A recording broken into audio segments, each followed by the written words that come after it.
മോഹൻലാൽ ഫാൻസിന് ആഘോഷിക്കാനുള്ള ധാരാളം എലമെന്റുകളുള്ള ചിത്രമാണ് തുടരും. കുറെ നാളുകൾക്ക് ശേഷം മലയാളികൾ കാണാൻ ആഗ്രഹിച്ച അമാനുഷികതയില്ലാത്ത ഒരു മോഹൻലാലിനെ പ്രേക്ഷകർക്ക് മുന്നിലേക്ക് എത്തിക്കാൻ തരുൺ മൂർത്തിക്ക് കഴിഞ്ഞിട്ടുണ്ട്.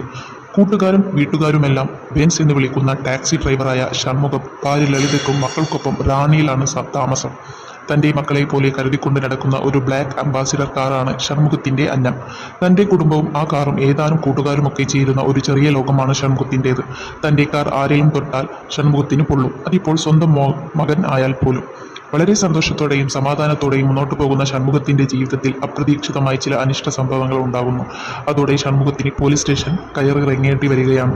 നിസാരമായി തീരുമെന്നു കരുതിയ ആ കേസ് പക്ഷേ മുന്നോട്ട് പോകുന്തോറും മുറുകുന്നു. ഒരു ചക്രവ്യൂഹത്തിൽ എന്ന പോലെ ഷൺമുഖം പെട്ടുപോകുന്ന ആ കെണിയിൽ നിന്നും ഷൺമുഖം രക്ഷപ്പെടുമോ? ആ ആകാംക്ഷ പ്രേക്ഷകരെ ചിത്രത്തിനൊപ്പം മുന്നോട്ട് നയിക്കും. ആദ്യ ഷോ പൂർത്തിയാകുമ്പോൾ തന്നെ ചിത്രം ബ്ലോക്ക് ബസ്റ്ററിലേക്ക് നീങ്ങുന്നുവെന്നാണ് സൂചന തിയേറ്ററിൽ നിന്ന് ലഭിക്കുന്നത്. മോഹൻലാൽ എന്ന പെർഫോമറെ ഒരുപാട്